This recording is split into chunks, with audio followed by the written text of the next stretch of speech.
Hello guys! Welcome back sa ating channel. So in today's video guys, ayan, napansin nyo, nandito kami ngayon sa clinic. Actually, nasa labas ako, mainit sa loob. So nandito kami sa clinic ngayon kasi pinapa-check up namin si Princess. Saka ko na i-explain sa inyo guys, or saka na namin ikwento sa inyo yung journey. Morning guys! Today is Thursday na.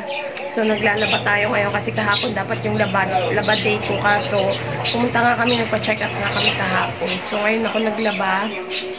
Tapos, si Princess tapos na rin siya kumain.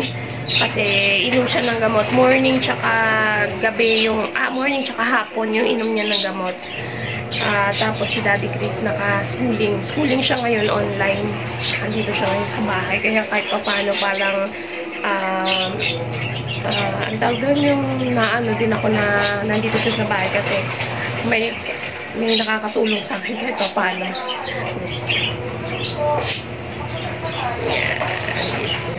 Ako naman naglalaba guys, so ayan, mamaya na ulit. Lunch natin today guys, creamy mushroom at creamy chicken mushroom. Papakulo lang ako. Tapos naglagay na ako ng lahat-lahat ng mga ingredients. Last na to natin. Pagka kumulong-kumulo na yan. Kung gusto niyo yung mga ano yan, paano ko niluto yan, comment down below. Char! Naging cooking show na yung channel natin. Ayan. Ito yung binili ko instead of Nestle cream. Kasi pwede naman to. All-purpose cream din naman siya. Mas mura siya ng 67 kasi ito eh, tapos 77 yung ano. So, mas mura siya ng 10 pesos, guys. Alam nyo na, pagka mother na tayo, tipid-tipid din. Lahat ng pwedeng maka-discount, mag-discount, kuhanin natin. Ayan. So, inantay ko lang siyang ma-absorb or maano ng mushroom. Actually, yung mushroom, hindi naman kailangan yung sobrang lutong-luto kasi ano naman na yan siya. Luto naman na yan siya. Pinapakuluan ko lang talaga. Tapos ilalagay natin yung eto, Nestle cream. Ito yung pinakalas na ilalagay natin. Tinimplahan ko na rin naman ito.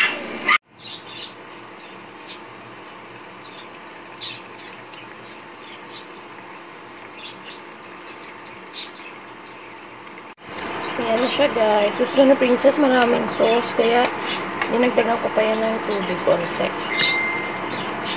Papakuluan na natin ng saglit. Tapos yan, ready na yan. Yan na siya.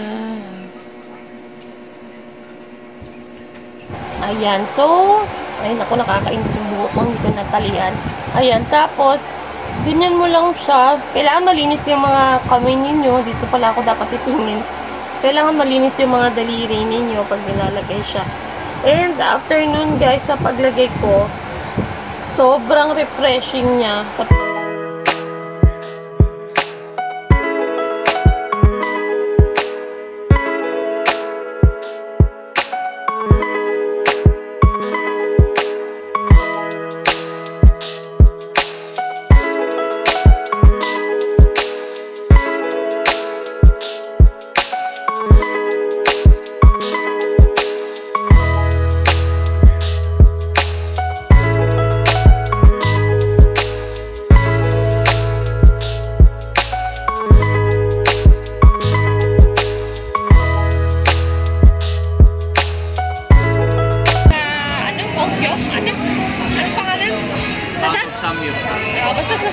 basta magsasamyap kami today.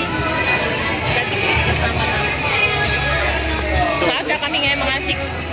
Kasi wala pa masyadong tao. Ayan, yan. House of Samyupsal yun. Dito kami ulit. Maaga kami pumunta ngayon. Please wala pa masyadong tao. Yan. Lumabas kami kasi nga sobrang ano na rin. Parang nakaka-ano na rin. Exhausted. Ay, nasa bahay lang. Wala, may iba naman. Paminsan-minsan, hindi naman lagi.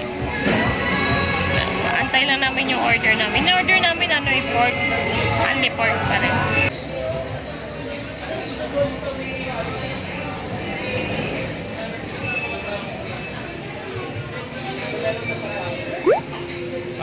Parang ang tagal na ulit, no?